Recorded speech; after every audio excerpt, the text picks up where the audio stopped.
Mastermind behind it all joins us now. Would you please welcome Bob Geldof? Yeah.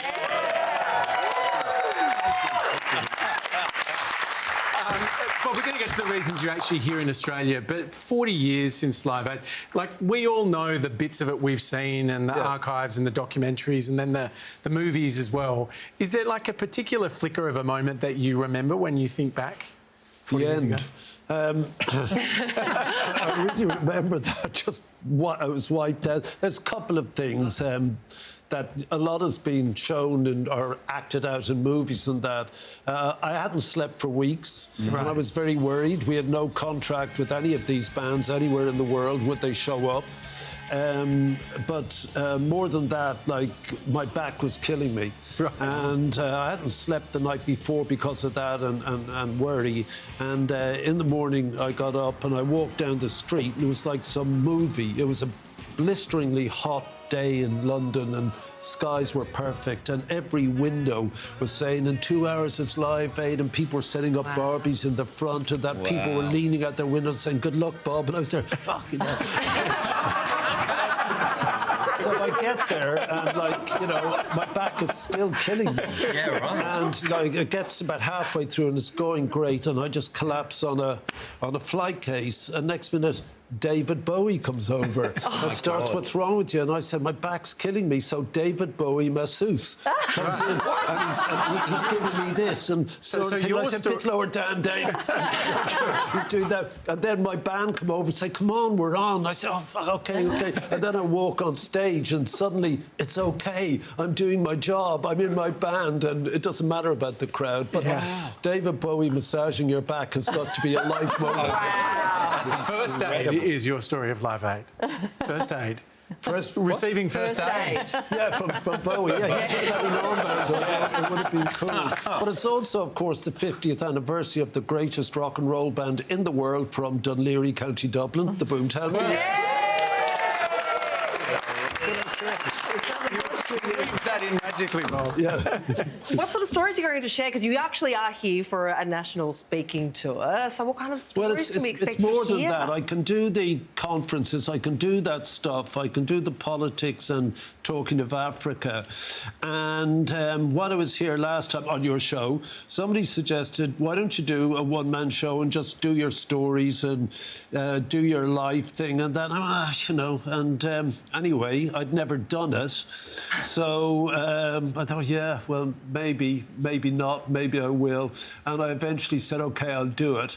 So it's 14 days, it's all over Oz, it's Tasmania, it's New Zealand, it's Sydney starting in a couple of days, which is pretty crap, because I thought they'd start me in some place out in the boonies so I could work this whole thing out. Big time.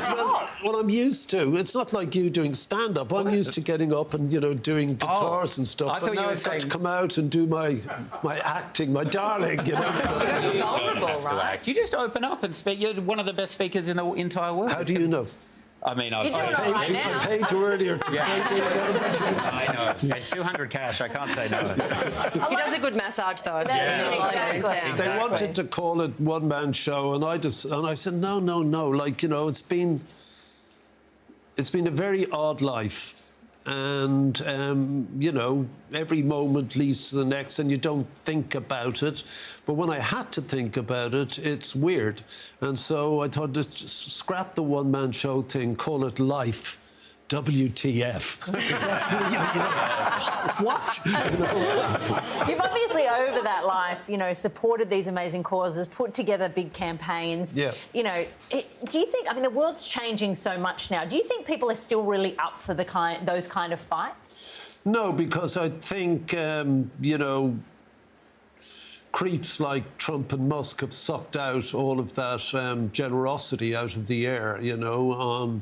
You know, I've seen half of my life's work, if that doesn't sound too grand, being destroyed by that man and Musk. What's really odd is that the strongest nation on earth, the most powerful man on the planet, the richest man in the world, have decided to take away any of the life support systems of the poorest children on the planet, quite literally take the last food from their mouth, quite literally take the bandages off the gang-raped woman, quite literally stop AIDS, 5 million AIDS sufferers getting their thing. So they will die in a matter of weeks.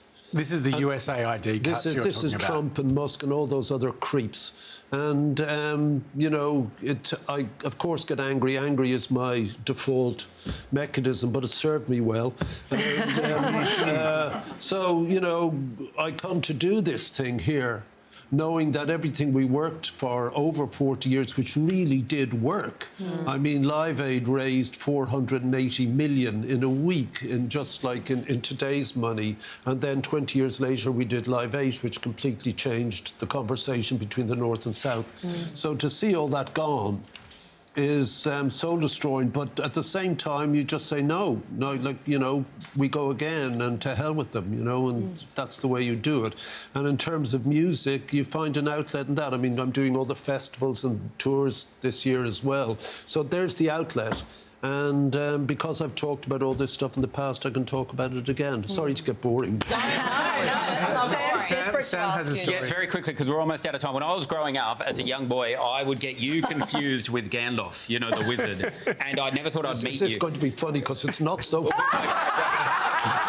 You're definitely not a wizard. I used to see Gandalf the wizard and be like... I've been working there. I've been thinking about it, but we're almost out of time. Try it. You're not a wizard. Get out of the